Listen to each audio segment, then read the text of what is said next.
Allows you, oh, yeah, it My does turn. allow you to get all the underwater checks, doesn't it?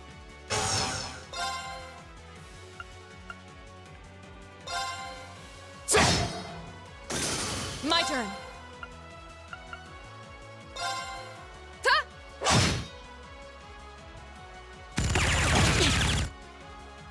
Okay. You know what? Your bond with other people doesn't Counting on ya. change much of things. Excuse me. So we'll go ahead and bring Milliam back in. Yeah.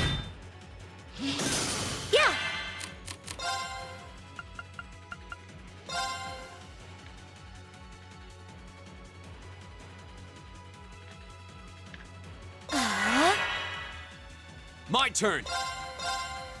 Right back at ya. I was about to say, please don't be knocked out of the circle. You might be barely out. Nope, you're still barely technically in the circle. Got it. The battle's over, but stay alert, everyone.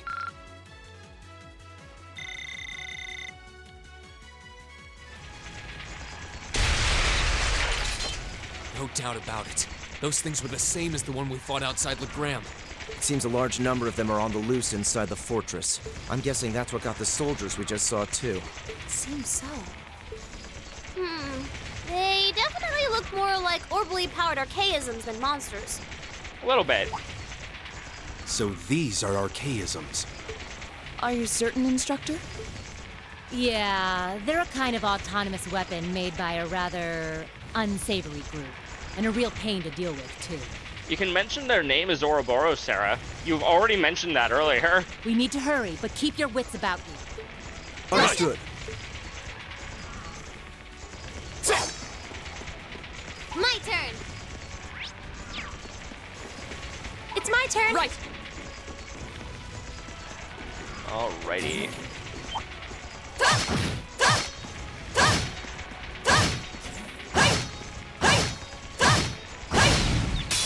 Now's our chance. Let's I'm go. like, if I keep just bashing the face in, It's it'll my turn. eventually fall over, right?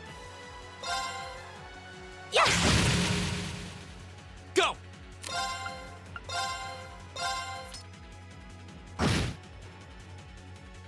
Here I go. Right. Hey! Evil will fall before my blade. I did it. We did it, chat. Oh, a We treasure chest. killed a group of relatively weak monsters.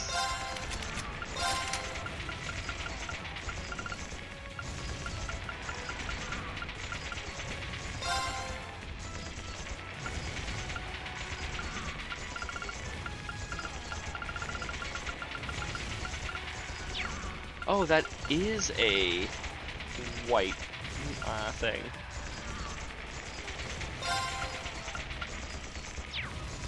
Reflects one magic attack. I have that with another, or with one of her crafts though. So it's less important that she has access to it on her spell, I guess.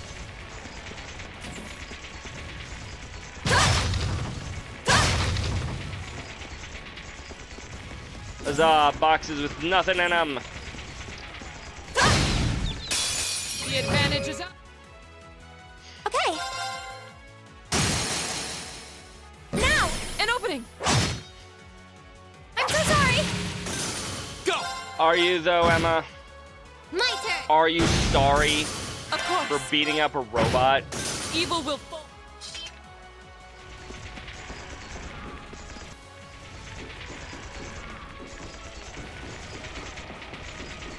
We get the extended version of the dungeon now. Now's our chance. Yeah. I haven't actually seen that attack yet. Why am I skipping it? Go. How dare I? Arcus, activate. Just impatience, that's all it is. There. Of course.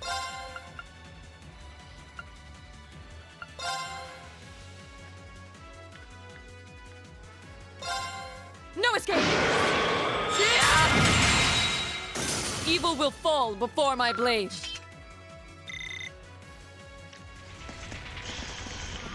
Sweet.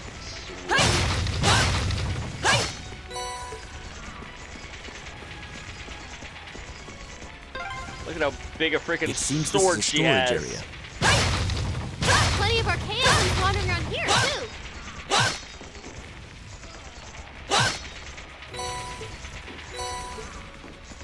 Fire Sepith.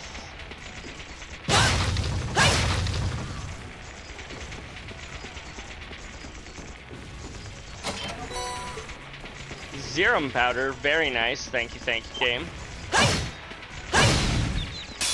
We have the advantage. Okay.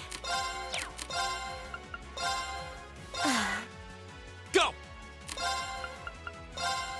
The second form, Gale! Go! Punch him! Gotcha! Here I go! There! Of course.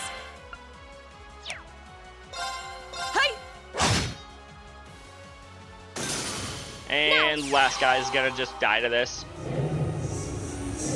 You love that. Second form Gale. Yep. Gale's a good attack. The battle's over, but stay alert, Have to say it every time. Well, Reen has to say it every time.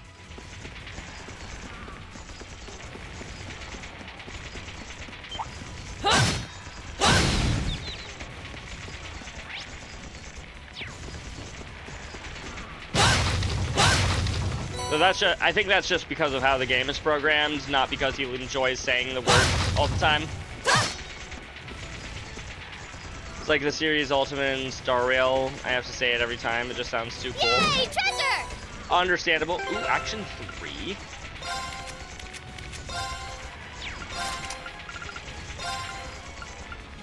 Let's increase your speed, Laura. Mostly to make up for your natural lack of speed. And also to make up for the downside of your Master Court. Okay. Not that it's a huge downside, but I occasionally want Laura to have a second turn in combat.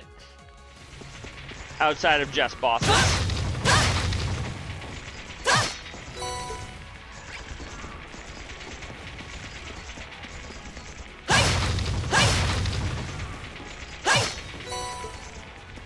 EP charge 1. Or was that a 3? I don't know. I didn't pay enough attention. All I know is item, pick it up.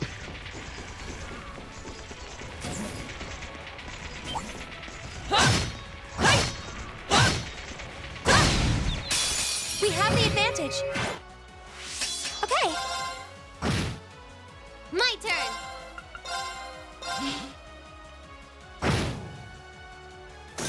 Here we go.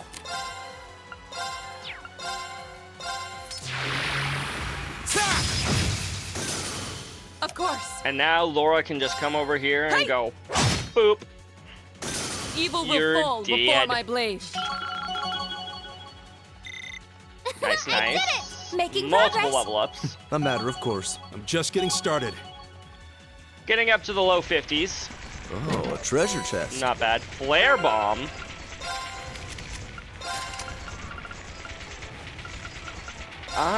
Could be useful. There we go. Flare bomb. XL burn 20%. 2 flames collide. I wish it told me how much the attack costed on this screen, but sure, we'll give her flare bomb.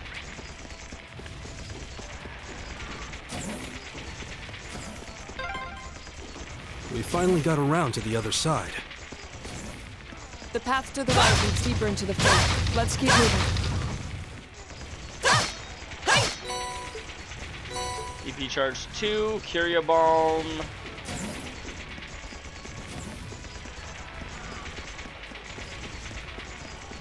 Almost surprised there isn't an opportunity to buy things here. And no, it wouldn't make that much sense, but who cares? We have the advantage. Okay. Dance, Let's flames. actually watch this attack this time. Go! The second form, Gale! Go! Gotcha! Punch! Yes, sir! Well, that's that. Let's get going. Let's get going. We might have the opportunity to fight a second boss today before I have to go to work. That's exciting. I miss a chest. Oh, a treasure chest. Vanish. I'm guessing like a 20% chance to vanish. 10%, never mind.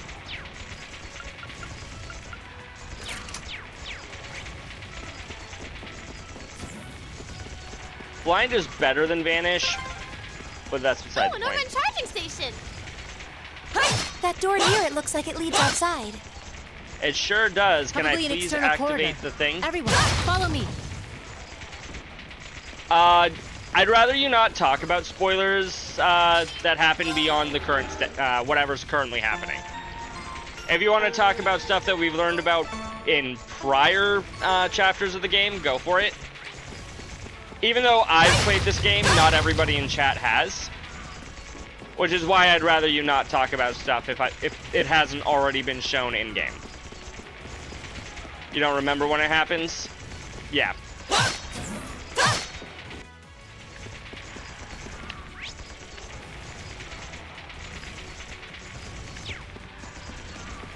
There's a chest that I missed.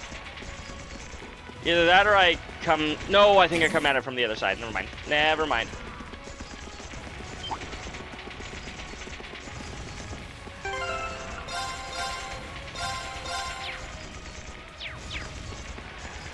I appreciate your understanding, Crimson. Can we finally see Orcus Tower? There it is. Where are we? This must be Gorelia Canyon. You can see Crossbell State on the other side. There! You can, like, barely see Crossbell State on the other side there. But you can see it.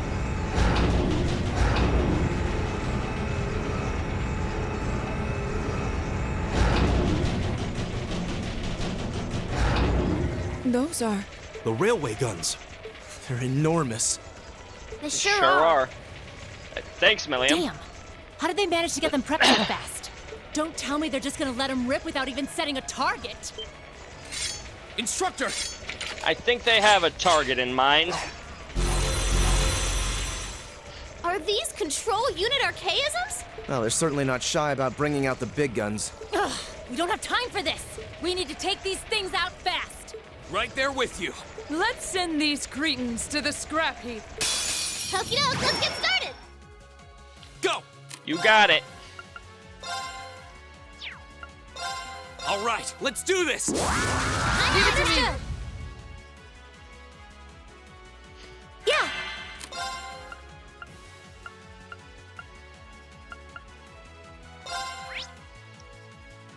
Let's see. Regular chance to be burned. Not bad, not bad. Arcus, activate. Of course. Shatter!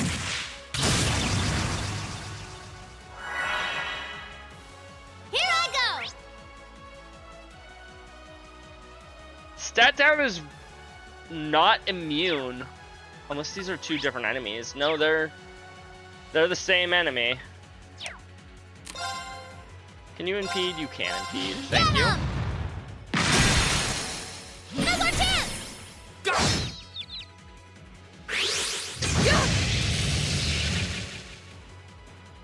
Now.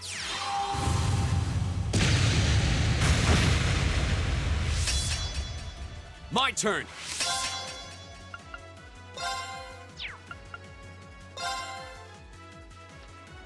Damn.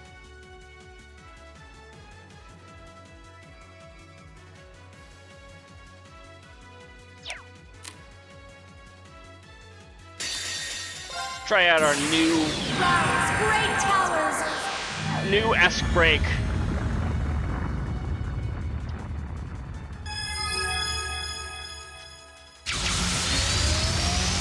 Lord of Varian!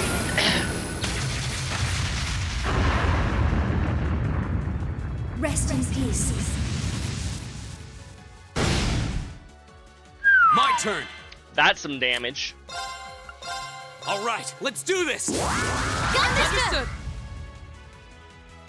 Of course. Huh? Nice freeze there, Laura.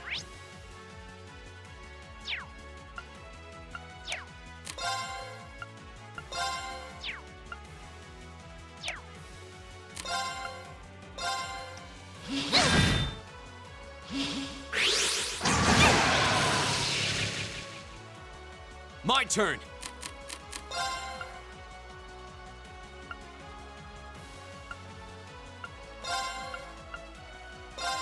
Ha! Oh, delicious! My turn.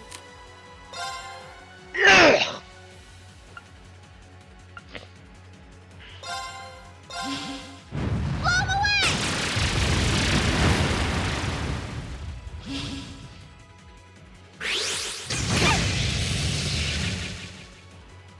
Okay.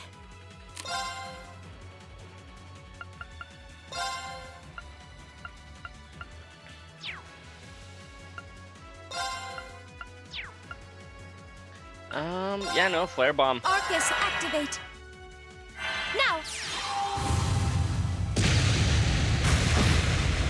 Not quite enough to kill. But Here it we was go. pretty close.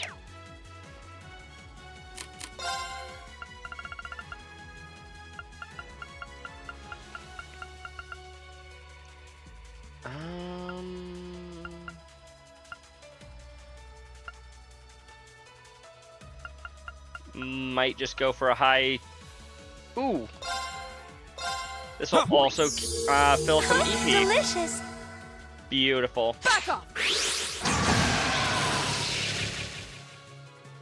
My turn. Hey! Excuse me. Here I go! Here I thought that Laura could have finished her off. Yeah! My turn. All right, let's do this. Give it to me.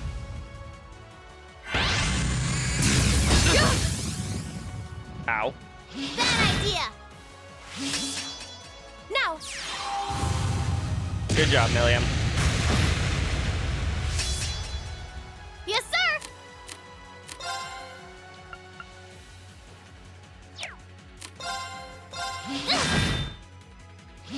My turn. 1595.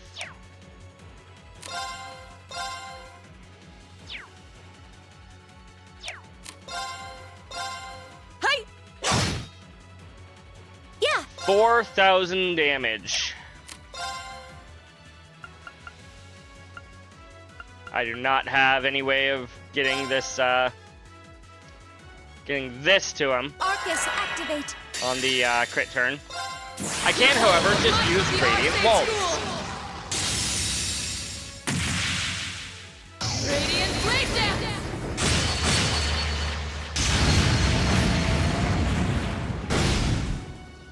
Evil will fall before my blade. 30,000 damage.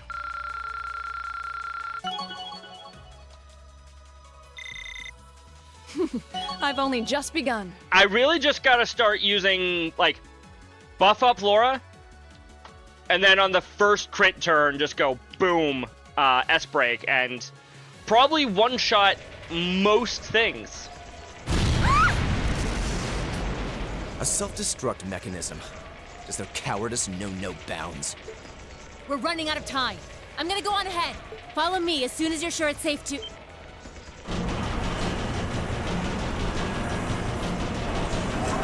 I'm sure we'll be fine. The people of Crossbell, maybe not, but we'll be fine. Railway guns. No, no, no! Don't!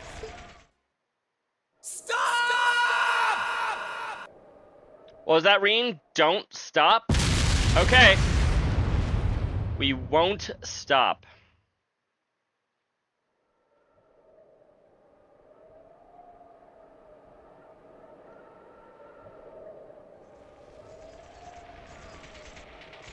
What? They didn't launch anything. Oh, maybe the first bullet in each of the railway guns is a blank to prevent firing accidents.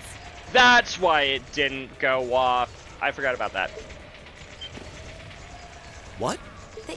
They do that? Sure seems that way. And now that they fired once, it's gonna take some time before they're ready to fire again. Then if we can reach them before that... Yeah. There's no way we're going to let them get off a second shot. We got this, chat.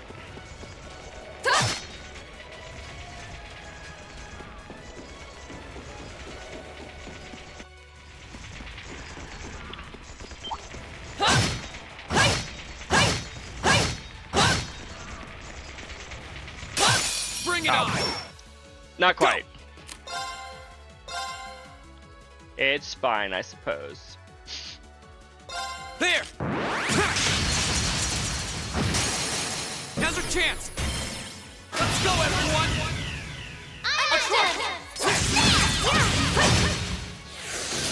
Here I go!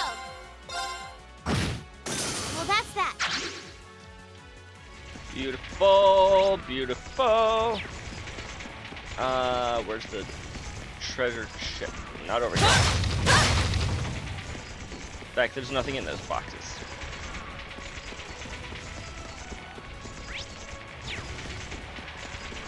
There are, however, 3 treasure chests over here. On our left, we have a healing item. On our right, we have 300 of every Sepith. Yay! And in the treasure! middle, we get a monster. Yeah. Well, an archaism.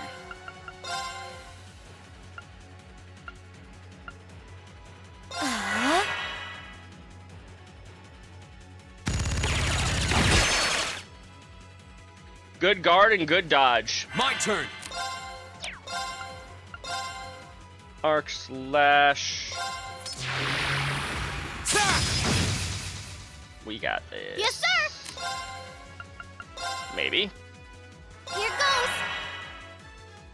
Yeah.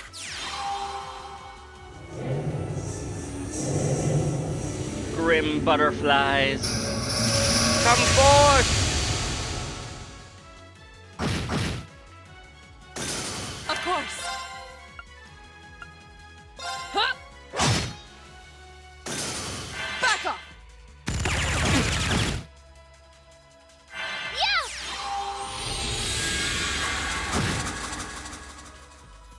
Yeah. Didn't finish you off. Here. Go. Nor did that. That did, though. We'll cut our own path.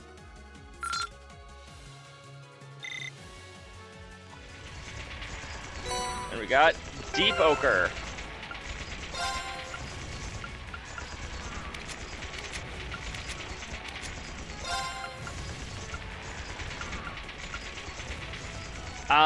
Gives a bunch of stat ups, prevents seal and mute, emits an amber glow.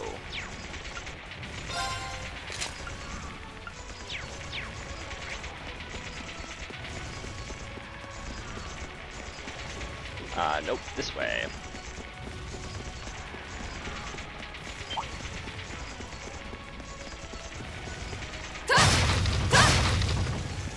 Ooh, EP charge, water Sepith, and nothing else. Cool. Let us. Now's our chance. I don't really my care turn. for the taste of lettuce. Go. Here I go. Of course. Evil will fall. Laura is absolutely big sword lady. Unabashedly so. There seems to be a treasure chest here.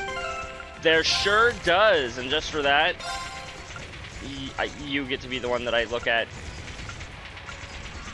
Orange cape, where are you? There it is. Prevents feints.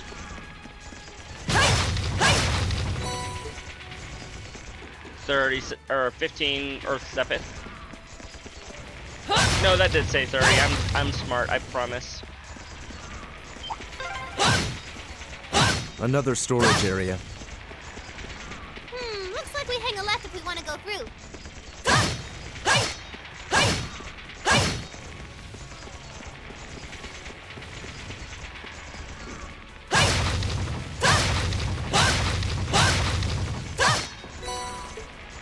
30 Wind Sepith. More boxes. We want to smash these guys.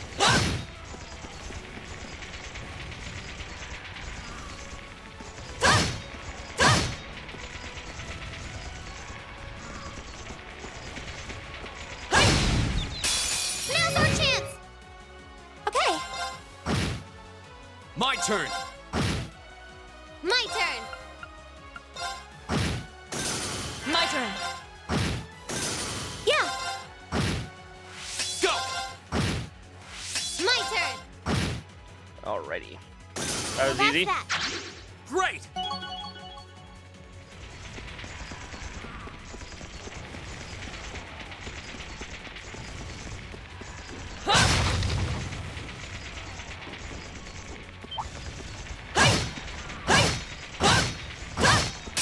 Enemy sighted. Okay. My turn.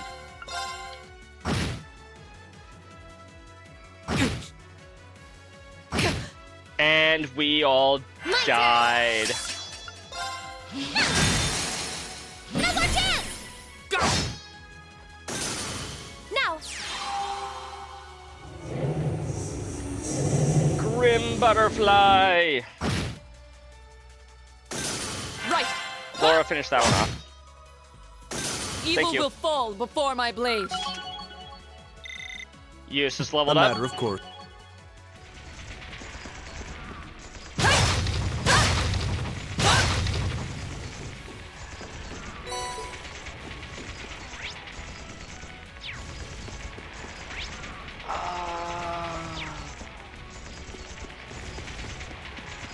This way. We have the advantage. It's my turn. Dance, flames. Extra flare. Flare. Yes, sir. Here we go.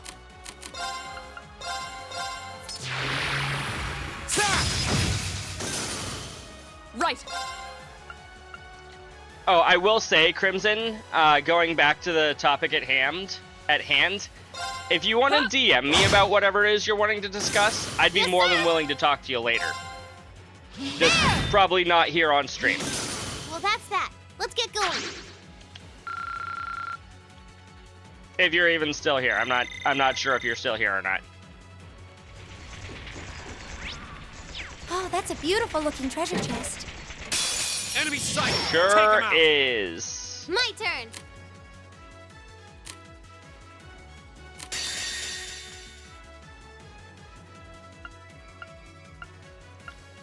Just immediately pop, like, The Arcade School. basically the whole field. Radiant Blade Dance.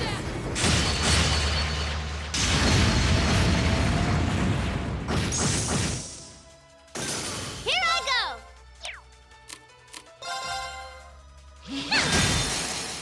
Now. After that, it's just a simple matter of do my usual. Yeah. Yeah. This is it. An opening. Here I go. Well, that's that. Let's get going. I'm awesome. And Making after, like, progress. I'm just getting started. what would that be?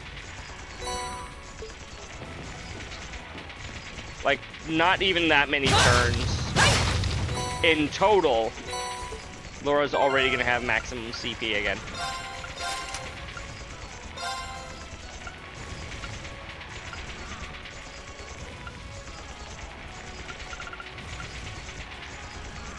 First attack craft used each battle deals double damage.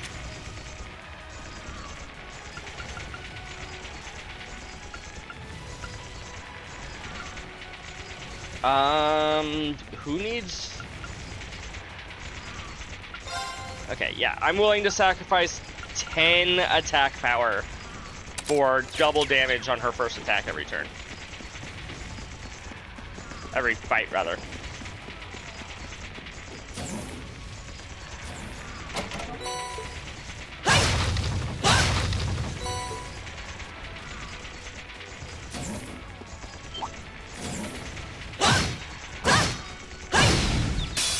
The advantage is up.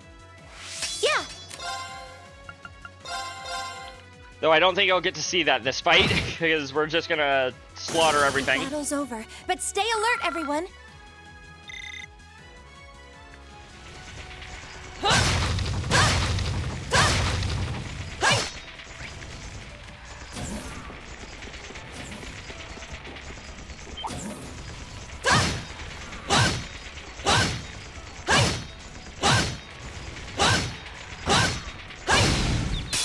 Now's our chance. Yeah.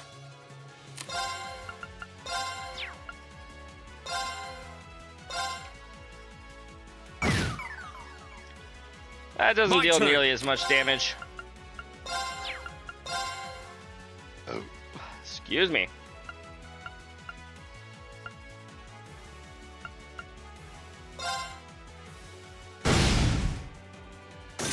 My turn. Alrighty. Laura, let's see this extra damage from you. Evil will fall before my blade. Almost I've 6,000 only damage just begun. in one attack. Celestial Balm EX.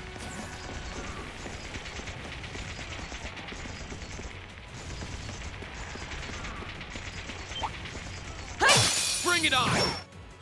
My turn. You got it, Reen. I'll bring it on for sure. Okay.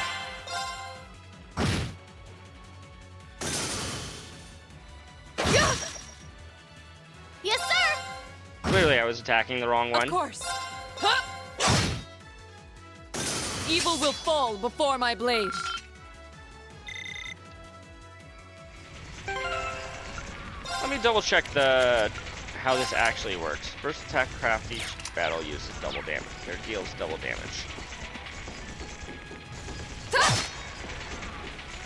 So I wonder if the first craft that Laura uses in battle is a self-buff craft rather than a damaging craft. Oh shit, I'm going backwards. Does that still count, I wonder? I do not know.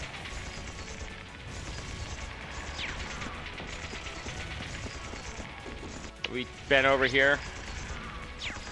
I have not. Oh, a treasure chest. We might find out here. My turn. Blow 'em away! Lowering everyone's strength is usually a good plan. Arcus active. My turn.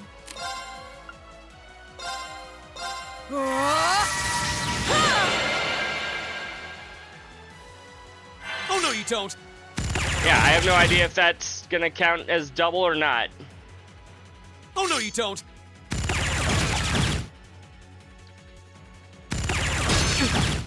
Of course, there's 2 Zero Arts, and Emma Flare Bomb ends up right in between them.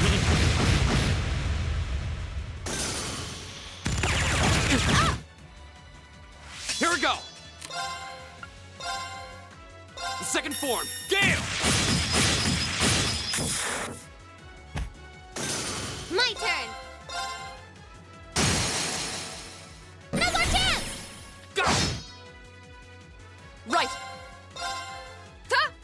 is this deal? Evil will fall before my blade. Okay, I'm guessing that did count as her first craft. Hellfire.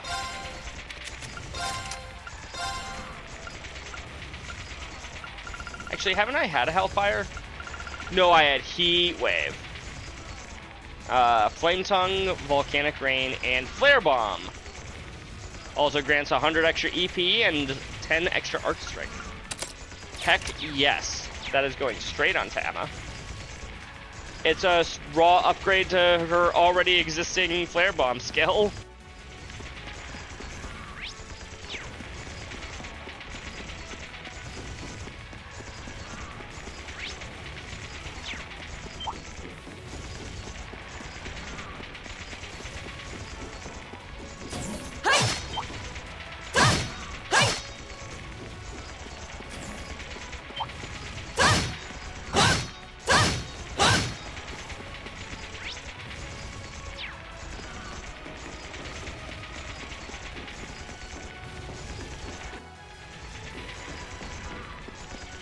Alrighty.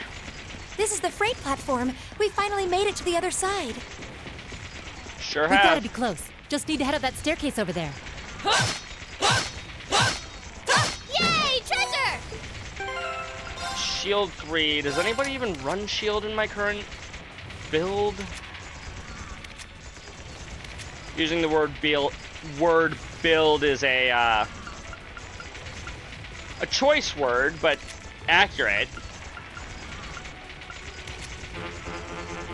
I cannot, in fact, remove her Thor Master Quartz.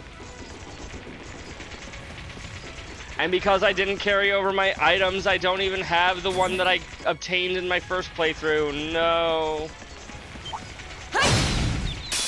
Now's our chance. It's my turn. Go! My turn. My turn. Okay. The battle's over.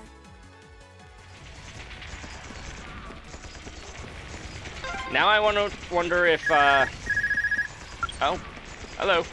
Sarah here. Yeah, we're almost to the railway gun. Yeah, may Adios be with us both. This group be almost there? This is it, so get ready! Good.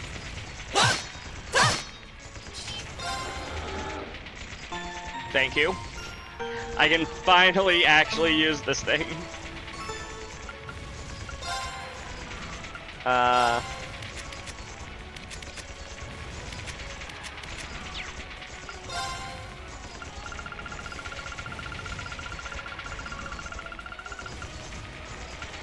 I do not remember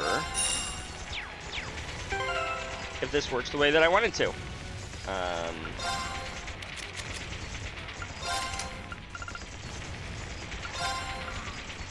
Can I equip an attack 3 down here? No! Oh, I thought I could.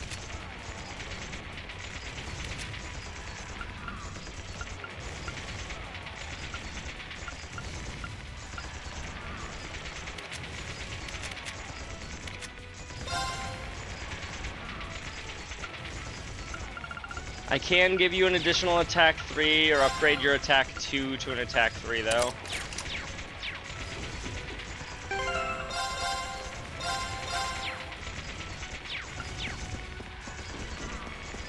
Alrighty. Another boss fight. Here we go. There's one of them. So these are the railway guns. It's gigantic. And they intend to turn this on a city full of hundreds of thousands of innocent people. They sure do. Who the hell are you? Are you those kids from the military academy? Stay away from the railway gun.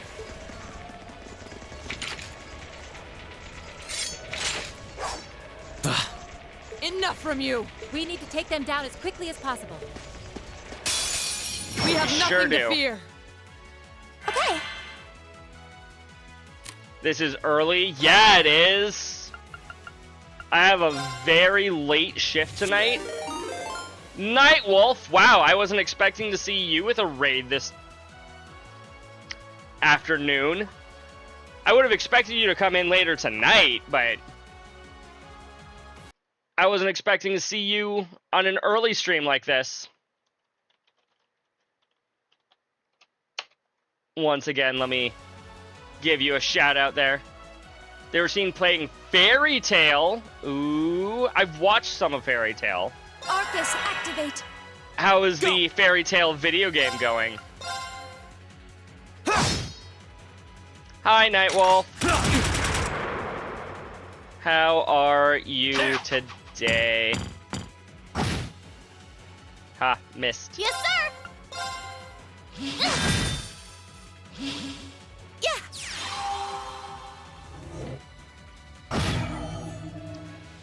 Turn-based voice action Japanese. Okay. You're loving it? Nice, nice. Good to hear. It's always nice when a game that you're playing is, you know, fun and not out to kill you. No escape! Actually, I don't know how difficult the game is. Maybe it is out to kill you. Time is now! Okay! Love the anime too. Nice, nice. I want to say I've seen, like, the first They two paid the or price for three underestimating major us. arcs of Fairy Tail, but I never ended up watching beyond that. I should get back to it at some point. Though I feel like if I was going to get back into Fairy Tail, I'd probably just end up restarting from the beginning. Katsi reached level 4. Grim Butterfly. Natu is in gray are your favorite. Nice. Restores EP at the start of battle. 10% restored. Nice. That should suffice. I'm just getting started.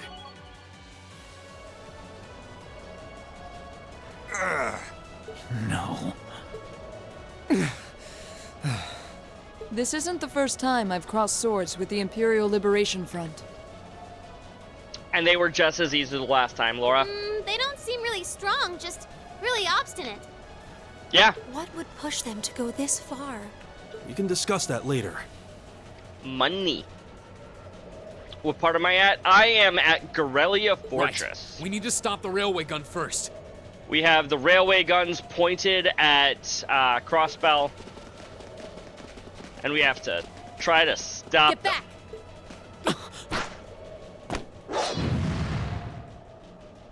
It's red. It would have been smarter to stay away, S. I'm impressed you saw me coming, Purple Lightning. Look, Sarah was a good enough bracer to receive a nickname. Of course she saw you coming. So the prologue, how it started. Yep. This is the start of the game. We just started this game this morning. I see the rumors about you weren't just Absolutely. trumped up stories. Scarlet's a hottie, fair. I love a good compliment, but getting one from a terrorist just doesn't put a spring in my step. Still, I suppose the fact you're here means the other ringleaders must be over at the other gun. V certainly is. As for Gideon, I'm sorry to say he lost his life in Crossbell a short while ago. Yeah. What? He did? We didn't get the chance to arrest him. He I just died received a call about it a few minutes ago. in Crossbell. Apparently, he was killed by a real top-rate Jaeger Corps hired by your friend, the Blood and Iron Chancellor. G was over his head, fair. Poor guy. I heard it was practically a massacre. What a terrible way to go. Well, Gramps isn't exactly known for his bountiful sense of mercy. If you don't want to die like a dog, don't run around snapping your fangs at everyone. I agree with the sentiment, Eustace, but also kind of cold. You keep talking like this has nothing to do with you, but I take it you've got no intention of beating a retreat. It sounds like you've got the railway gun set to automatic firing mode, too. That's not good. Eustace was cold, but yeah, I was exactly. wondering what that sound was. It was loading another round! Oh, I was hoping you'd miss it in all your babbling. It's got, 10 minutes or so to go. Good thing it only takes us 9 minutes to kick your ass. Conniving witch. You can let us past. or we're going to force our way through. Your choice. Careful. She's a dangerous one to tangle with. And she's hiding something. Right again. Damn! Hello. Archaisms! Ooh, just my color, too. For borrowed muscle, I've really taken a liking to them. Borrowed from Ouroboros. Gideon might have fallen, but it's not too late to send the Chancellor to join him on his way to Gehenna. Ah, so they will acknowledge Gehenna, even though they keep referring to it as hell earlier on in the game. Sarah can be quick when she wants to, fair. How about you go instead? Crossbell's counting on us. Strike with everything you've got. Let's rock! Think you can satisfy me, little kittens? Probably not.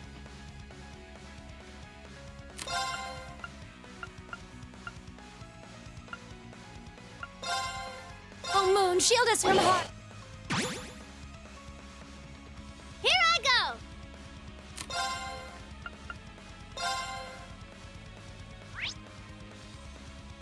Oh, we've learned everything we can about you. Stat down, 50% resist. Wow, you're surprisingly effective, or affected by most status effects. That's abnormal.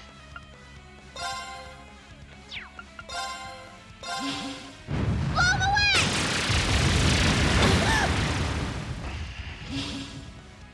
My turn. Well, the way to ensure that she doesn't waste her attack is by not having her attack yet. I won't get another chance to impede before then, will I? There! How about this? The delay would have been nice. But I guess not.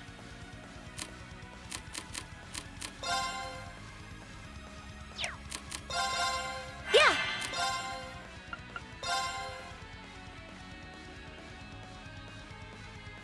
Arcus, activate. Ooh, having Grim Butterfly as my crit isn't the worst of ideas. Though I do think we're gonna go for Laura's S-Craft anyways. Get him! Please impede.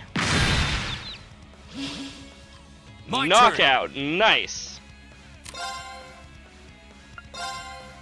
Am I close enough to... no.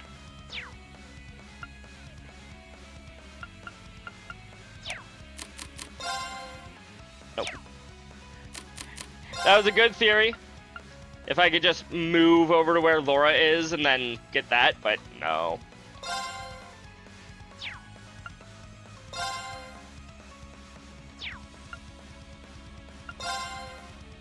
There! My turn.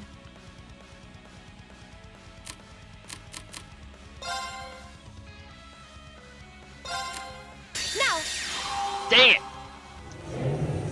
Well, I guess her first attack is going to be a non-crit physical, or S-break. Behold the might of the Arcade School!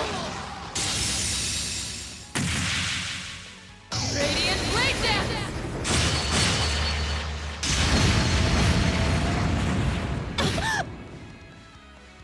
Oh no, you don't! Good job, Reed. Are you alright? You have my things. Bad idea! Yeah.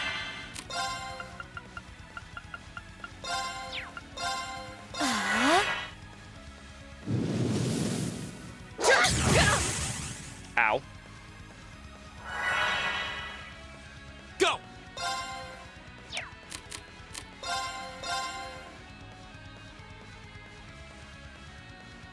There! Yes, sir!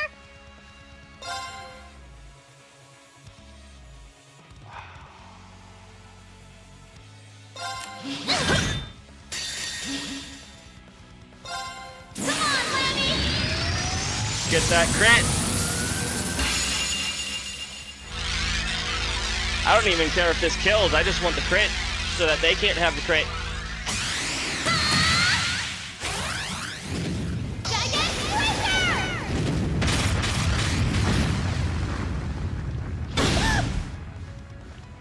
Aren't you feisty? We'll see how long that lasts.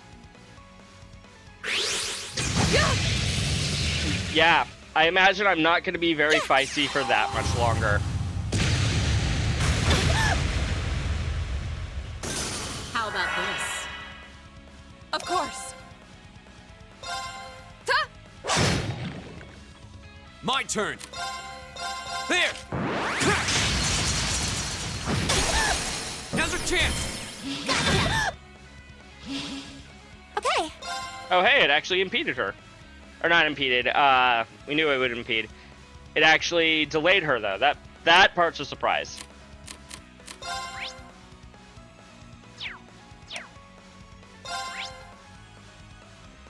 Okay. 24,000, not 2.4 thousand. I'm like, wow, we're actually getting really close. Not quite. Here I go!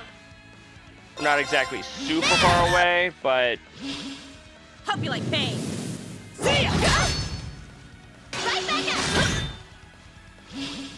I'm surprised that she's the one that counterattacks. I would have expected that to be Reen. Okay. Why didn't I just motivate?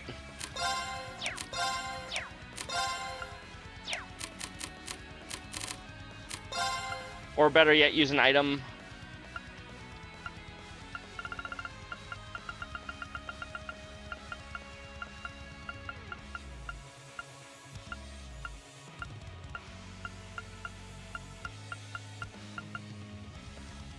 $150 EP cures burn.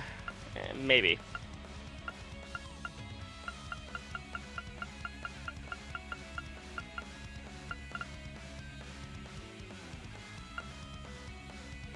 Uh, 25 CP increases your strength by 25%.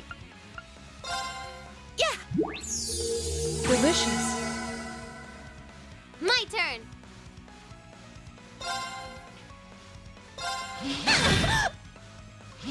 Of course.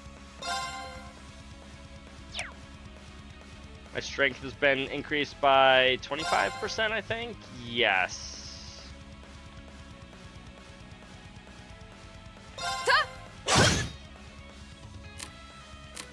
Oh no, you don't. There's nowhere to Oh run. shit. Well, someone here is probably dead. I'm guessing either Emma or Laura. I'll pray for your soul. Definitely not Milliam, though. She has a bodyguard in the form of... Here we go. Reen.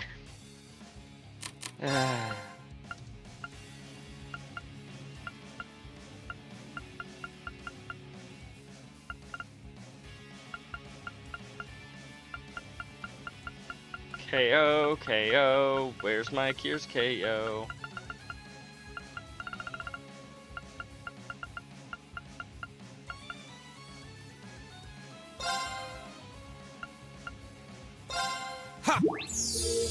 Oh, delicious! My turn! Won't give up. Fine, I'll cure his burn.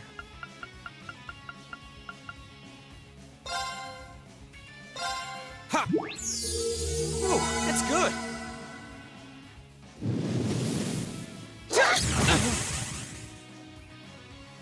It's my turn. You do not have Athelet or Athelis at all. Should have paid attention to what it was that I was using to cure the KO.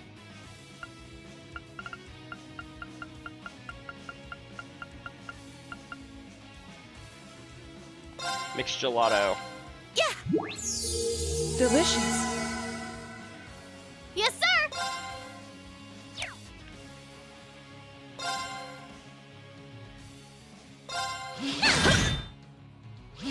Go!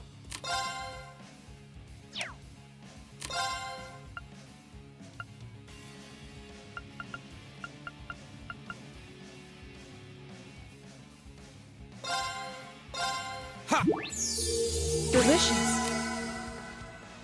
Okay.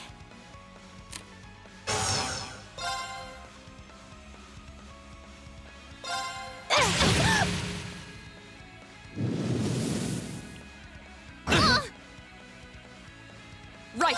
Okay, Laura, you get the final blow again.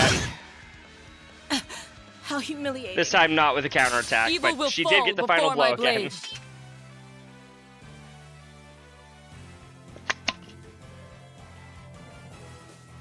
What I say, chat, about 9.5 minutes to kick her ass.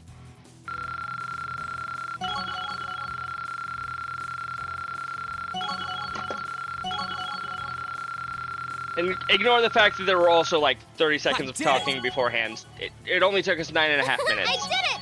I feel like I'm growing Kick stronger. her ass. Not bad.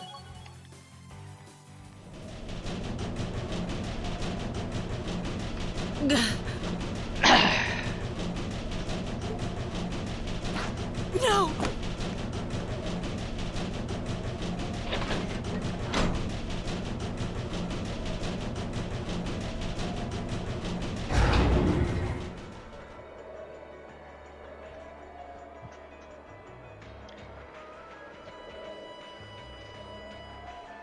Systems deactivated. Thank goodness. Good job, guys. You got me. Shouldn't have expected any less from the ace of the 4th Armored Division. Or from Sylphid. The rest of you weren't half bad either. You know, I think Fee said that she didn't remember him earlier. Or maybe that she just didn't know much about him. That could be the difference there. I can't believe he could take on this many of us at once. You were one tough old bear. We sure were, or he sure was. Neidhart here. We've regained control of the left railway gun.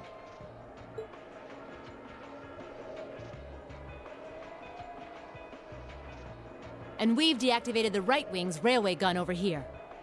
Good job, us. Good work. Good work indeed. We did it. Oh, thank goodness. My, my. You can hardly call our crossing paths coincidence at this point. Oh well, no matter. Everything played out just like C said it would, both here and in Crossbell. C anticipated you getting your ass handed to you here? What are you talking about? Comrade S. Excuse me. What? How can they still move? We'd completely incapacitated them. Apparently not. Go, Comrade S. Regroup with Comrades C and V and bring the hammer down once and for all! That's the plan. Well, I'll catch you all in the great beyond. What? No! They're all gonna die.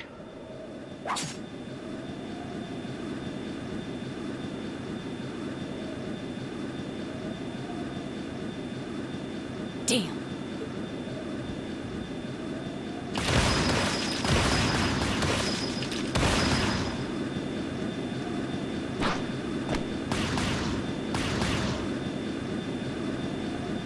My name is Seath, leader of the Imperial Liberation Front.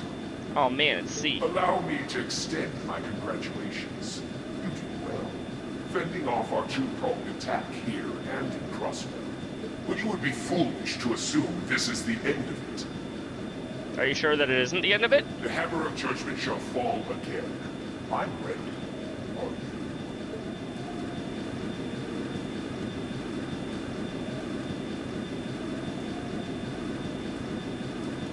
I don't think anyone's ready for it. How can this be? So this is the Imperial Liberation Front. They're even more brazen than I'd heard.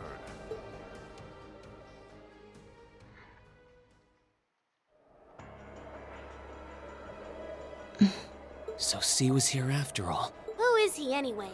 What's he hiding? I don't know.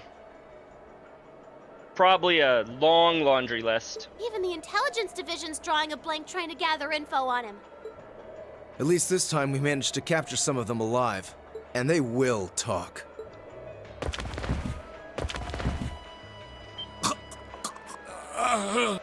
What the hell? Is this poison?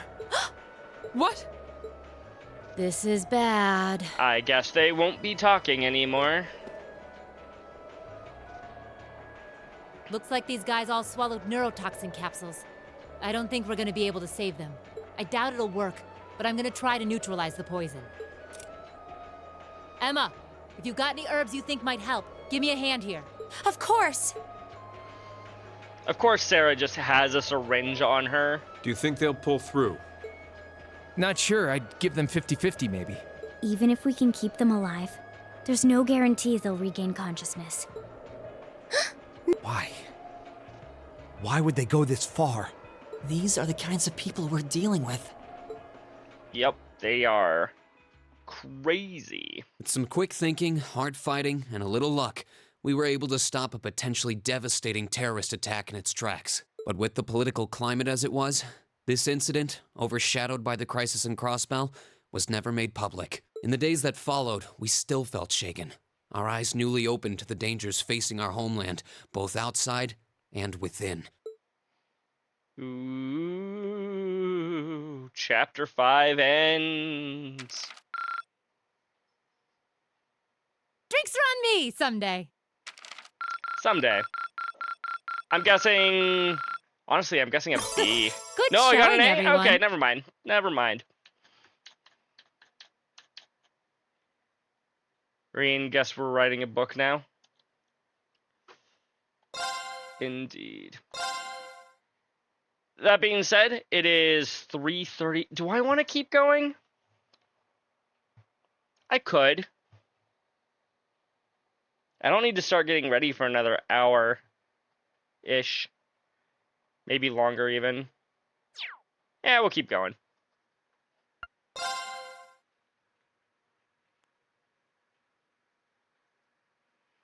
We're just gonna skip over 2 weeks like that. Okay.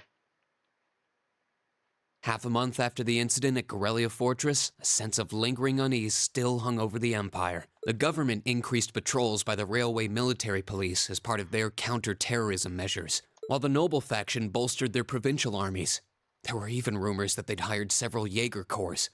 I'm sure that's not true at all. At the center of everything was the Imperial Liberation Front. They had allied with a terrorist group from the Republic of Calvard to attack the trade conference in Crossbell, and as we'd seen firsthand, had attacked Corellia Fortress in an attempt to fire the 2 railway guns stationed there. They'd made it abundantly clear that they were no mere insurgents. These were dangerous people we were dealing with. They don't seem that dangerous. And following their attempts to target Chancellor Osborne and the Reformist faction, rumors started to spread of a possible connection between the Imperial Liberation Front and the Noble faction itself. Ooh. Meanwhile, new information was filtering in from Crossbell that surprised us all. During the conference, one of the representatives of Crossbell's state government made the daring declaration that Crossbell would soon declare its independence, breaking free from its neighbors Calvard and Erebonia. I'm sure that can only go well and will not result in multiple people getting hurt at all whatsoever. To no one's surprise, both the Imperial government and the Noble faction dismissed it as nothing more than delusional raving. But one thing was clear. That declaration only served to increase the tension in Erebonia and across the continent.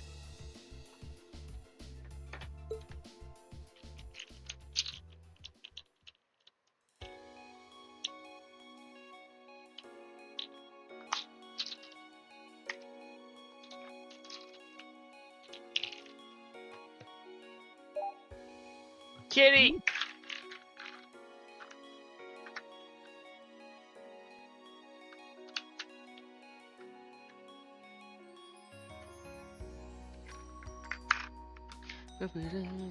On a cool, clear autumn day, Controller. There the we go. Academy's prestigious board of directors gathered for their first meeting of the year. Hi, Poppers. How are you doing? Welcome in. All is going well. You just missed out on a pretty major chapter in the game. But that's okay.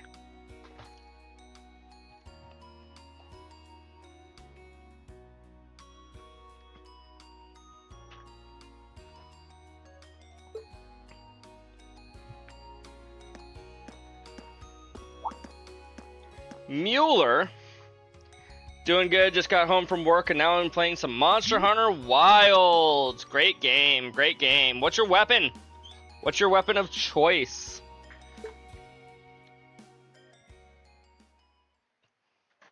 I personally am a dual blades main. And that concludes my biannual report. Good, good. It seems the Academy is running like a well-oiled machine. No administrative issues to speak of. Student performance is sitting comfortably above the national average on exams and on general aptitude tests, too. Is it true to say that it's comfortably above? I thought you wanted to be the best, like no one ever was. The second-year students seem to be having a banner year as well. The Student Council president, in particular, has built up an outstanding array of extracurricular achievements. Well, she attended last month's trade conference, and from what I hear, she put the professional secretaries to shame. From what I hear, you were there, Oliver. Team Dual Blades all the way! Wonderful! Dual Blades are so good. I freaking love them. I only wish the conference could have ended on a more positive note. I'll say, the share prices of my company have been on a real roller coaster ride ever since. Leave it to the businesswoman to be more obsessed with her shares than, the state of her country's future. Undoubtedly. What happened at the trade conference has wreaked havoc on the economy as a whole. But moving on. I couldn't help but notice in the recent exam reports that Class 1 and 2's academic performance seems to be slipping. Perhaps the preferential treatment given to the upper-class students is hindering their scholastic development? Well, students belonging to the nobility are allowed to return home during August to learn more about their family's lands. It's a tradition here, but one I can't help but wonder if we've outgrown the need for in this modern age. If I may, traditions accumulate and hold meaning only so long as they're preserved. Our nation's culture, its arts, its social classes, all are rich with tradition that makes Erebonia what it is, and I believe we have a duty to protect and uphold them. After all, does not this very institution champion the ideals of its founder, Emperor Drycles? Indeed it does. Though I've always understood Drycles' intent to be the founding of an academy for the people. Even 200 years ago, when education was seen as the province of the nobility, male commoners were permitted to enroll. Only the men, though. Today, we have plenty of young women attending, and the commoners easily outnumber the nobles on campus. You know what? That's not too bad. Perhaps it's time we started taking strides to realize Emperor Drycles' true ideal. You seem to be laboring under a few misconceptions here. Commoners were permitted to attend, but only as retainers. Retainers served knights, who served lords, who served the emperor. That's the way the Erebonian society functioned. From that vantage, the structure of the academy in its earlier days certainly seems to have embodied that social order. And if that's so, what is there to suggest that it's not the social order itself that has become the aberration? Ooh. Well... For one, if that were the case, it would be far easier for me to see my views put into practice. But I can hardly get a word in edgewise between you two. Well, I'd certainly enjoy a return to the way things were in Drycles' time, at least in that particular respect. Our apologies, Your Highness. Well, our role here is to consider your views and work toward implementing them. Yeah, that's their job. See what I mean? Would you be so kind as to help me out here, Principal? I'm here to moderate this board. It wouldn't do for me to express my position on the issues at hand. That said, I'm sure your passion for reform will triumph in the end, Your Highness. I suppose I should have known better than to look to my old teacher for sympathy. It warms my heart to see such a fine teacher-student relationship. Now, if I may, I'd like to steer this discussion toward a rather timely topic. We've already touched on the issues regarding the Orbal Net and the Orbal Staves, but I'd like to stress again that the adoption of new security measures for the Orbal Net should be a top priority. Well, I'm certainly inclined to agree, but we'll have to rely on the Foundation directly, as things are looking a little shaky with the IBC. Just a little bit. You can leave that to me. The other matter I'd like to review is the use of the orbital staves and the Arcus units. Or more specifically, we need to talk about how Class 7 should operate from here on out. Ooh, they're talking about us. Chat, they're talking about us. Setting aside the fact that my daughter is a member of Class 7. As is Regnance's son and Rufus's brother. Oliver doesn't have any family members who are part of Class 7. I think we need to reconsider how the class should be run, in light of what happened at Corellia Fortress. While it certainly proved an excellent chance to see what the Arcus units are capable of, I have serious doubts about whether we should carry on with these field studies, given the current political climate. It would be difficult to do so, I admit. With the terrorists at large and the problems in Crossbell unresolved, these are uncertain times. At the very least, I believe it may be in the class's best interest to cancel this month's field study. We can always resume them once the terrorists have been arrested and the situation in Crossbell calms down. I'm sure that'll happen pretty soon. Arise, O youth, and become the foundation of the world. I'm sure you all recognize the words of Emperor Drykos. They've become something of a school motto here. Just a little bit. It's my belief that Class 7's actions at Corellia Fortress perfectly embody the spirit of that directive. They stood together to stop a tragedy in the making and, in a sense, protected the foundation of our world. Yeah, we saved the world. You gotta let us keep doing that stuff. No one ordered them to do it. They took action of their own free will, because they knew in their hearts what was right. Some might call it recklessness. Some may think it rash. Some may even venture to call it hubris. Those are all accurate descriptions of what we did, yes. However, as chairman of this academy, I'm incredibly proud of what the brave young men and women of Class 7 achieved. Your Highness. Troubled times may lay in store for Erebonia, and for the entire continent in the months and years to come. But I believe that makes something like Class 7's field studies all the more significant. The experiences they're having now will help them find the strength and the means to press on through adversity. I can't be the only one who feels this way, can I? Surely not. They do seem to be showing remarkable growth. That much is true. Although I have no idea how much my daughter is really capable of, immature as she is. Hey, she also helped take on the terrorists. Like, I could say the same of my hothead of a son. I do wonder about my brother sometimes. However, it does seem that enrolling at this academy has helped him start breaking out of his shell. As is typical for, like, most people in high school in general. With the Academy Festival coming next month, we hadn't even planned a field study. So the issue at hand is just whether to hold a field study at the end of this month or not. I'd like to ask those in favor of going ahead with this month's field study to please raise their hands.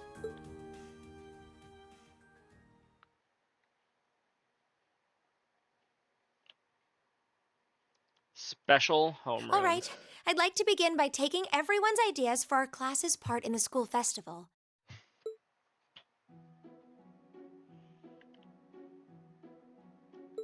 The festival will run for 2 days next month, the 23rd and the 24th. Equipment setup and the other preparatory work will begin in the afternoon 2 days before the start of the festival. But there's a lot of preparation needed before we get to that point, and the sooner we get that underway, the better. Fair enough. That's all the more reason to figure out what exactly we want to do. Some of our options include displays, events, stage shows, and cafes. Does that sound right, Crow? Yeah, though no class I know would settle for just some simple display. I mean, come on, no one ever said, boy, we better rush to get in the line for that display. Well, either way, I'd like to start by soliciting some ideas from all of you. We're just brainstorming right now, so feel free to say whatever comes to mind. Combat arena. Fight Laura. 4-on-1. If you win, you get, like, 10 Mira. Ducks? Okay, ducks. I don't know what we're doing with the ducks, Poppers, but we'll have ducks in the thing. Would it kill you all to give just a teensy bit of cooperation? I know. It's just... It's kind of hard to focus right now. You're one to talk, standing up there with your nervous fidgeting. Well, I can't say I'm surprised. The board of directors is in session as we speak, deciding what'll happen to our class. And those of us with family members who sit on that board probably have even more cause for concern. You can say that again. We can't even be sure whether there'll be a field study this month.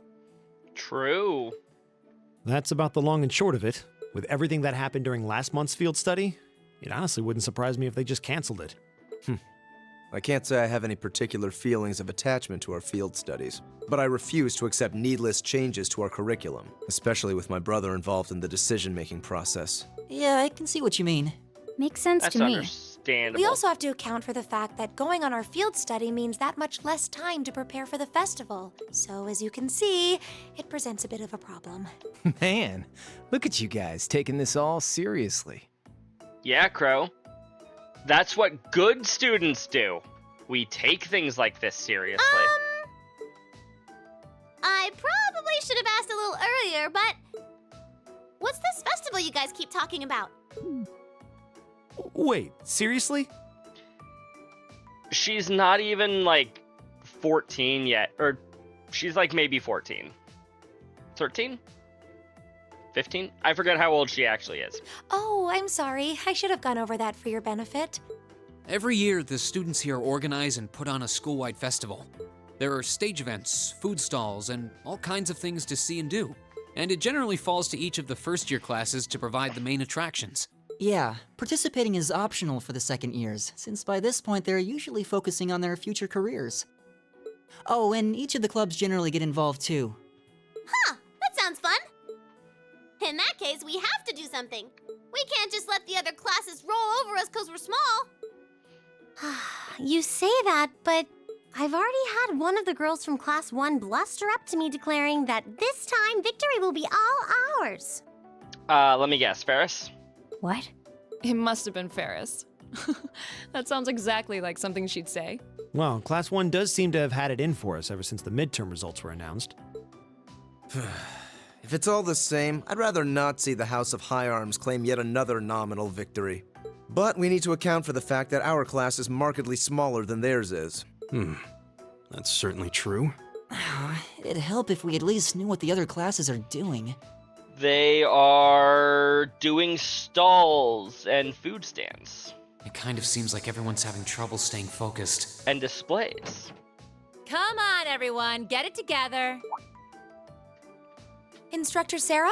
Isn't this a self-study period? Oh, it was. But I thought you all might like to know that the Board of Directors meeting just adjourned a few minutes ago.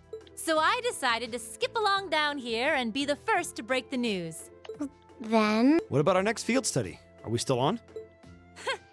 The Chancellor's not the only one with a little too much iron in his blood, because the board voted unanimously to have you continue your field studies.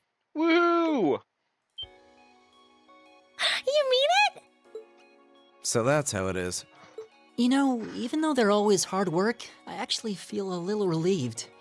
Considering all that happened last month, we'll need to be especially careful this time around. Yeah, Still, probably. It feels like our field studies are a big part of who we are as a class. Are you gonna send us to a place where terrorists are attacking again? Because that's where we've gone the last 2 months. Yeah. They're kind of a pain, but oh well. We should be grateful to His Highness and the directors. That's good news. Seeing the hard road and the easy road, then picking the hard one anyway. That's youth for you. You're also still young, Crow. You don't get to say things like that. It also sounded like His Highness and the directors will be taking off in pretty short order. So I'll let you guys out of study hall early to go see them if you want. Terrorist more like freedom fighter? I mean, what's the difference, Frost? Oh. If you say so. I think I'll take you up on that.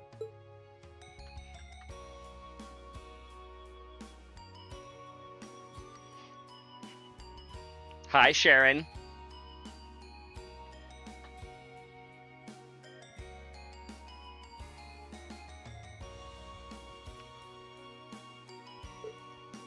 Mother. Dad. That's not my Machia's voice. It's close, but not quite. Dad! That's better. Maybe. Not really. Machias, I haven't had the chance to talk with you since the summer festival. It sounds like you were quite the heroes at Graelia Fortress. Come on, don't tease us. I'll be the first to admit that we acted rashly, but in the end I have no regrets. I'm glad to hear it. It's good to see you again. Likewise. May feels so far behind us now. You have questions, no? It's written all over your face. I do? You were in Legram, weren't you? To meet Du Cayenne? Correct. I was hoping to have the time to greet you and your classmates, too. But I imagine you would rather he not take too close an interest in you. You imagine, right? Still, I'm concerned. What is the House of Alberea playing at? And not just us. What are the four great houses and the rest of the noble faction trying to accomplish? Haha. You ask like there's a simple answer. The four great houses aren't as united in opinion as you might think. Even within the individual families, there can be disagreements. You know that I differ with Father on several issues. But rather than worrying about others' positions, I suggest giving some thought to your own as a member of the family. I'm surprised you actually managed to make it here. I was expecting a business negotiation to crop up just in the nick of time like it always does. Time is something you make, not something you find. All the more so if you're in a position of responsibility. Bah! Lady Elisa is quite the multitasker herself. You should see her. She has no trouble balancing her time between studies, training, club activities, and hobbies. Of course she doesn't. I'd be disappointed if she wasn't able to manage at least that much. You need to start using your time more creatively, Elisa, instead of simply doing what's required of you. I saw the railway guns at Graelia, you know. And I know what those Oxens are capable of. And I can understand why Grandfather regrets even making them. Do you honestly feel things like that are necessary? Are you really okay with that? I think the fact that you've seen enough to ask me that now means that deep down you've realized that they're both necessities of this era we live in. Well, the opinions of others are only that. Stop relying on them so much. Observe for yourself and draw your own conclusions. That's what someone who was truly independent. That's what someone who is truly independent would do anyway.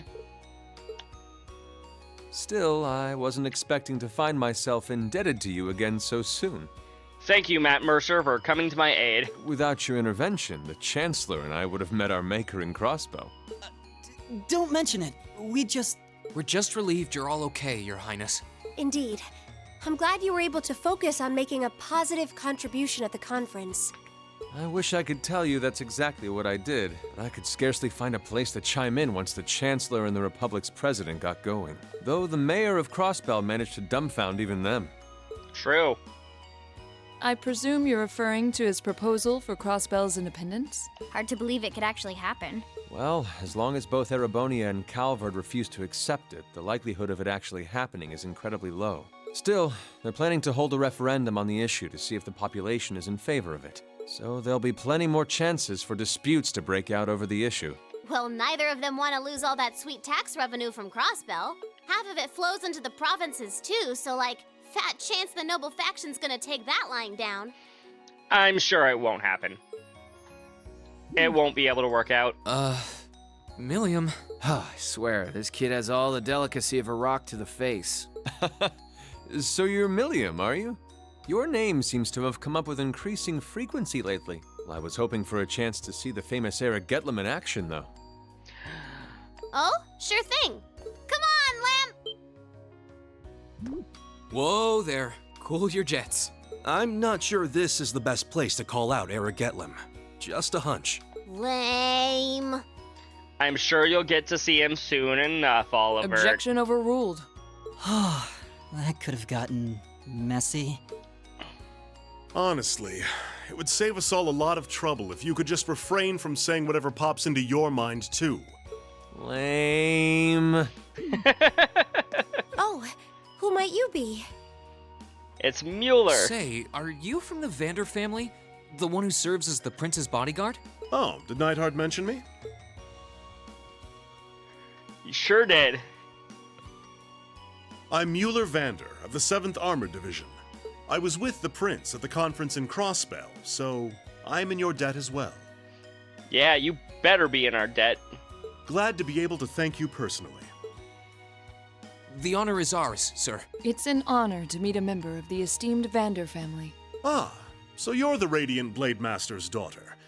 And you must be a practitioner of the 8 Leaves 1 Blade style. You can just tell that by looking at us. I'm always happy to meet fellow students of the sword. Oh, and you must be the young man from Nord who my uncle wrote a reference for. Yes, that would be me. I owe a lot to Lieutenant General Vander. It sounds like he's in your debt as well, with everything that happened in Nord a few months ago. Yeah, a little bit. You all seem like dependable young men and women. Perhaps the prince's idea had some merit to it after all. See? What did I tell you? And it's not just Class 7 either. The whole academy seems so full of life. Perhaps I should take this opportunity to break down social barriers by getting to know all of them in the academy's pool. And then we have moments like this. If you really want to work up a sweat, I'd be glad to let you run back to Heimdall.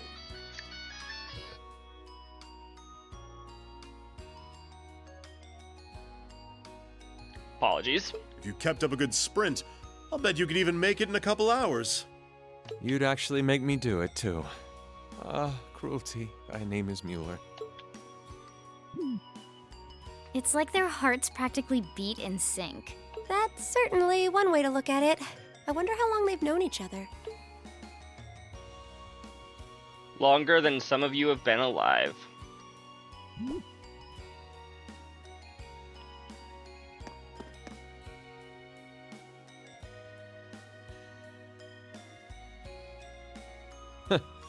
Well then, I bid you all a fond farewell. I hope we have the chance to meet again soon. Bye, Matt Mercer. It was nice talking to you again.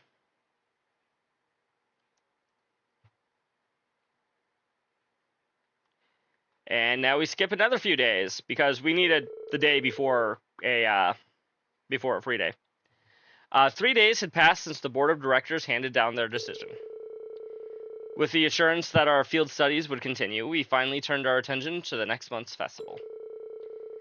However, losing those couple days at the end of the month meant that we had that much less time to prepare.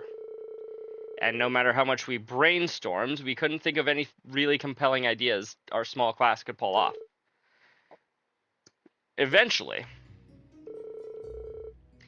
Gee, I can't believe we've burned through another week already. But hey, at least it's the perfect weather for a weekend out on the town. I hope you all enjoy your free day tomorrow.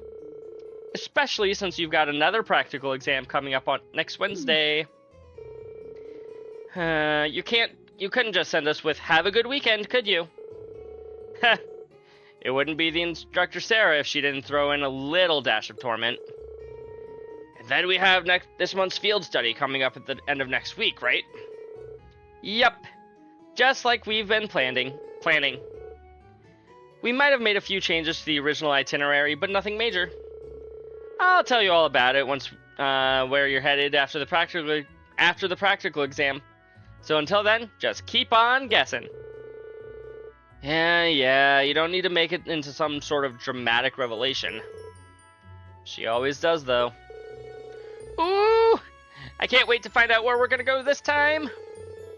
Oh, and by the way, You guys really need to figure out what you're doing for the festival next month. First years have to participate. So if you can't think of anything, you'll be showing your field study reports instead. What? That certainly wouldn't be my first choice. Or even my fifth. How do you know you haven't given any brainstorming ideas? Nobody has. Anyway, that's a wrap for homeroom. If you'll do the honors, Miss Class President. Yes, instructor. Stand. Bow. Well, I'm sure she was just joking about putting our field study reports on display. I hope. Either way, we need to figure out what we're doing by the start of next week. That sounds wise. Especially considering we have our practical exam on Wednesday and our field study next weekend. If that's how things stand, we should make it our goal to at least have some solid ideas by the end of tomorrow. We also need to check out what the other classes are planning. If we ended up doing something that would already being done, we'd seem totally redundant. Yeah, we should split up and start gathering some info. But remember, we need to find something that'll work with the number of people we've got. Yeah, all the other classes have more than double the manpower we do, easily. And they all seem to have some pretty grandiose aspirations at that. If greatness were reliant on numbers, museums would be full of artwork produced by committee. There must be some course of action that can turn lesser numbers into our advantage. Yeah, the question is, what? If we had an easy answer, we wouldn't be spending all this time worrying about it. I'm getting kind of pumped up. Well, a little inter-class competition never hurt anyone. In fact, it might spice things up a bit. Obtain Thor's summer uniform. And standard uniform.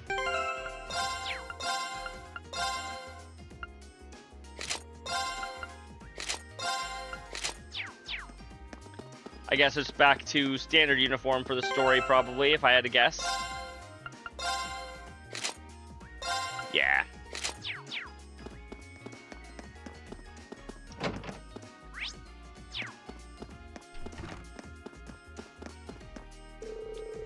I'm more interested in the food stalls than anything else the festival has to offer. It's so much fun to go around trying all the food on offer.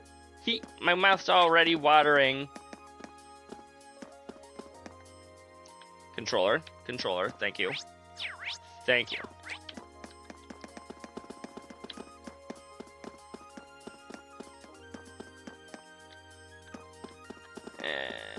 We can't actually hang out with anybody right now, can we? Nope. My class has the coolest idea for the festival, but they're also mean. You break everything they touch, they said. For the love of Adios, please just sit still, they said. I mean, come on. Can you believe that? I mean, sure, I'm a tad accident prone, but they're completely ignoring how helpful I am. Yeah, I think they're doing that, or they're good for doing that. Seems like most clubs already have their plans for the festival sorted out. What if we're the only ones who haven't decided on anything yet? We really need to hurry and figure out what we're gonna do. We sure do. When did you end up joining the cooking club, Milliam? Oh, not that long ago. I figured I'd get to eat all kinds of tasty stuff here. Just remember that it's the cooking club, not the eating club. Don't worry, I'm making stuff too. I made the stove blow up the other day. Oh boy. I think that's probably my favorite line in this entire game. I'm making things too. I made the stove blow up. Hey, where's our favorite pink-haired artist? The festival? I couldn't care less. It all just sounds like a ton of work. Where will you find me during the festival? Right here, working like I always do. Okay, if you say so.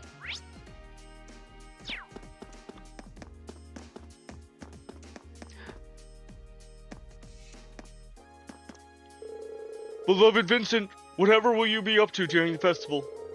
Wouldn't it be splendid to use the event to spend some quality time together? Talk of the festival brings back memories of our play last year. My first appearance on stage could be likened to a breathtakingly beautiful butterfly bursting forth from its cocoon. So wonderfully charming I was that ladies in the audience had to shut their eyes to resist swooning over me. Some might say that your acting simply puts everyone to sleep.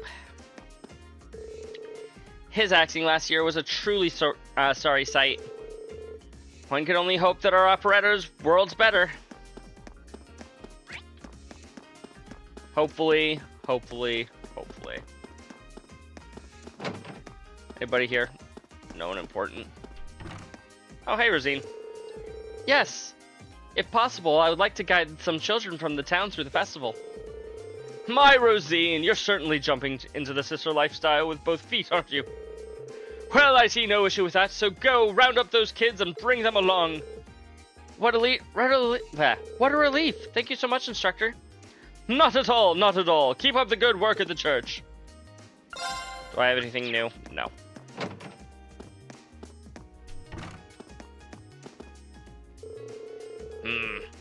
The Epstein's Foundation saying they found a vulnerability in their main OS.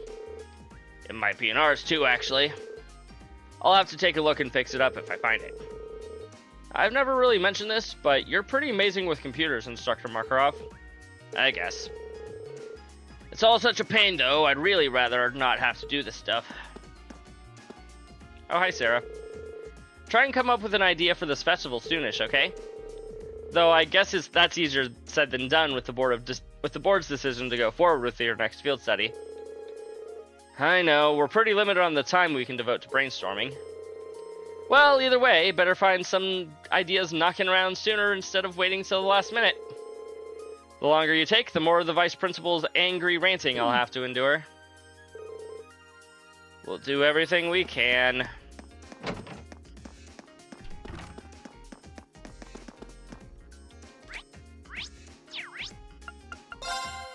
Anybody up on the roof? Oh, hey, Elisa. Seeing Mother at the meeting convinces me even more that she'll never change. But I still can't believe she's been on the board of directors this whole time. Well, the revelation did kind of come out of nowhere. Did you manage to talk to her at all? Technically, yes. She has a way of saying all the things I don't want her to say, though. Elisa. Sorry, don't worry about it. No sense in dwelling on the past when we've got plans for the festival. When we've got to make plans for the festival. I don't want her laughing at me for going on about being independent and then not being able to make one simple decision. Yeah, you're right.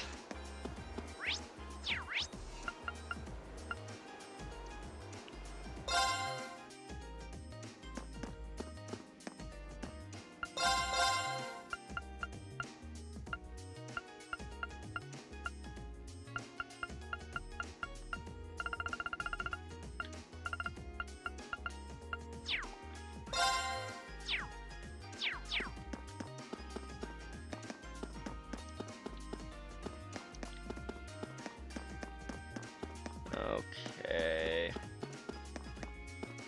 Hey, Toa. Sounds like people are talking inside. Okay. Next on the agenda is the issue of the food and drink stalls. More specifically, how do we ensure hygiene standards across all of them? That's a big one, especially with how many non-academy visitors we'll have. Worse yet, Henrik and some of the other instructors will be we're saying the stalls should be banned if we can't take care of them. Are they crazy? We couldn't possibly ban food and drink stalls at a festival. That's half the fun right there. In that case, we're going to need each and every student to understand their responsibilities in regards to hygiene. We've still got about a month, so if we take the initiative early... What if we discuss this with Instructor Beatrix in the infirmary and worked with her? That seems like a good way to do it. Sounds good to me. No objections here. Hehe. It's settled then. I'm sure we'll be fine if we work together. Everything will be fine. Okay, let's move on to the next topic. She seems really busy. I was hoping to ask her about what Class 7 could do for the festival. But today definitely does not seem like the right time. Maybe tomorrow. Boop. I ended in charge of the room design for Class 3's event. I plan to base it on a certain haunted castle famous for its paranormal phenomena. I do hope that something excitingly unnatural happens during the festival. God, I sound like a Dark Souls character. Nobody's gonna want to look at nothing but nature photos. We need some babes in the mix. We're gonna need a bunch of pics of cute girls for the festival. I guess I better get snapping. Thanks to you, Rex, we were able to get plenty of great photos. Now I'm feeling pretty confident about our exhibit at the festival this year. Oh, you're feeling confident now, are you? Hi, Kenneth. Can I finally get a flood?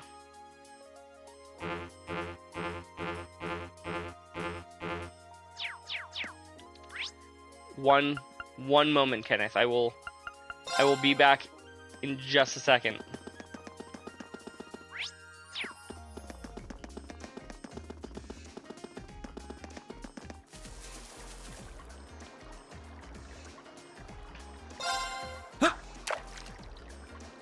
Time to go fishing. Hey, look, another gold salmon.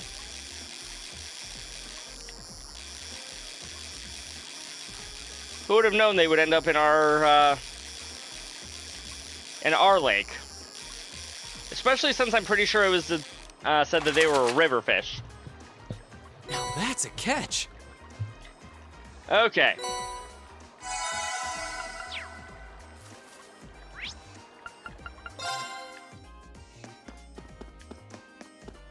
Okay, Kenneth, I finally have enough points.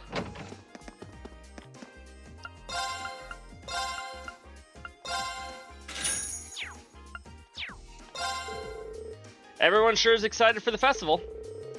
It apparently gets a lot of visitors from outside the school, too.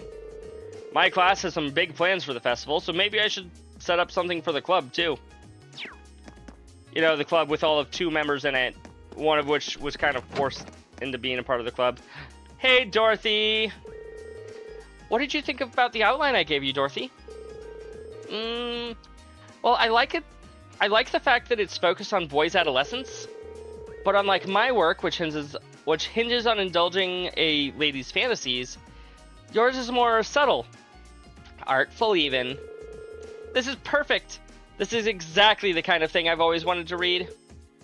Phew, thank goodness.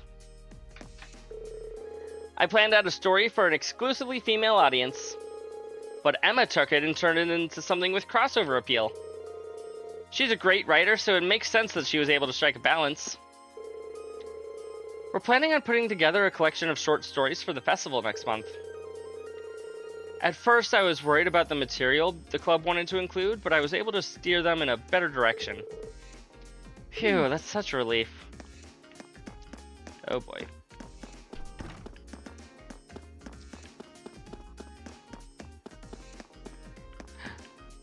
There they are. Class 4 plans on opening some kind of cafe for the festival, which I was totally in support of until they decided to use Vivi and me as the twin waitresses. I think I'm too shy to be a waitress. So me and Linz are gonna be waitresses together. Sure, there's a market for that. Being twin waitresses sounds pretty good. Now I'm really looking forward to the festival. I'm looking forward to it too.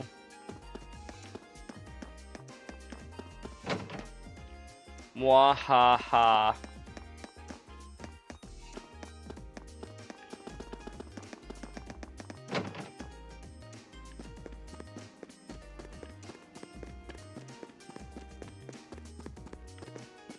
Oh, hey there, Celine.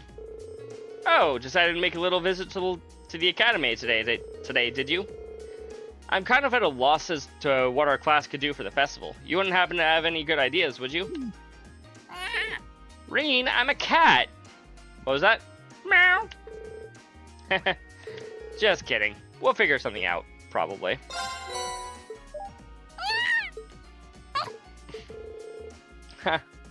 She seems so happy. Maybe I'll bring her some more another time.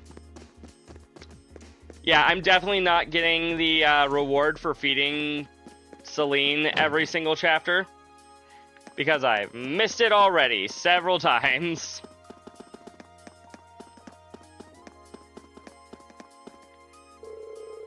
Since we have our respective classes to assist, I propose that we do our food stall preparations on our free days. Aye, we'll meet here at 5 in the morning. Alternatively, how about we don't? Yes, good comeback, mate. Good to see you getting used to that. Becky's brain remains an enigma to me. But I suppose that whimsy is one of her good points. I cannot believe it. Hugo the Wee Ticket can actually make some comebacks now. Almost brings a tear to my eye. Becky, something tells me that your praise is a little bit facetious.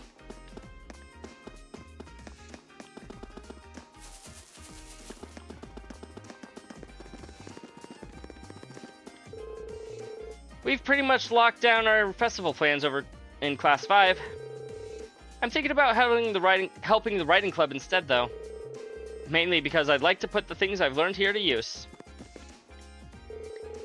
I had plans on questioning my brother about the Noble Faction's intentions while he was here for the board meetings. However, he managed to deftly dodge my queries and avoid everything even remotely resembling an answer. There's definitely something odd going on with them. The Noble Faction, I mean. I've even heard rumors suggesting that they're linked to the terrorists. At any rate, it's our responsibility as the Nobles to do all we can to understand what's really going on. And our life here at the Academy, particularly our field studies, provides us the opportunity to do so. I agree. Okay, it is 4:20. I technically could go on a little bit longer, but I don't really have too much to do. Ooh, we can talk to Laura real quick. We will talk to Laura and then probably call it for the day. She in the pool? She's probably in the pool. Or at least in the pool room.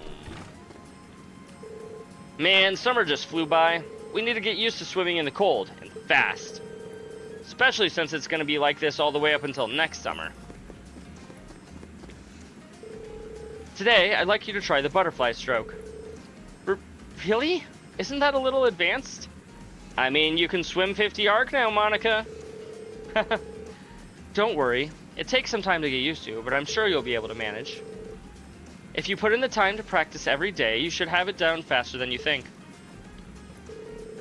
Laura's as strict as ever when it comes to practice. I can't deny that she's making me want to work even harder, though. We have to decide on what we're going to do for the festival soon. I'll see if any ideas come to me while I swim. I'm sure they will.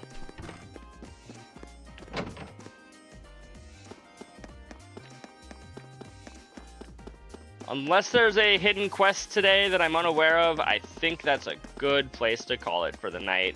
Or day. For the afternoon. Anybody here? No.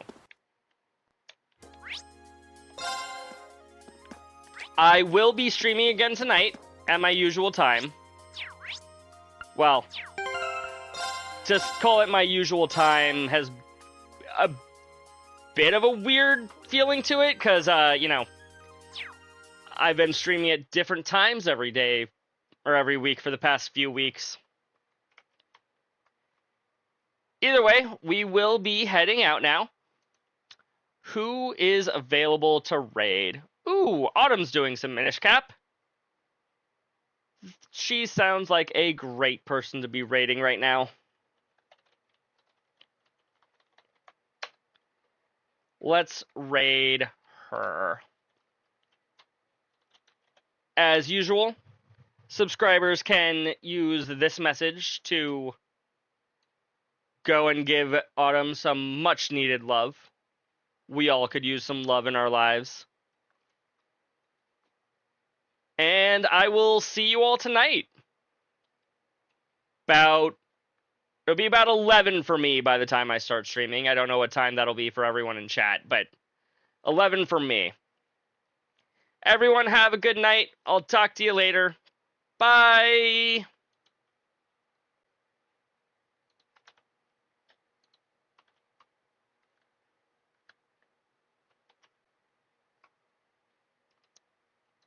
Speedrun of this?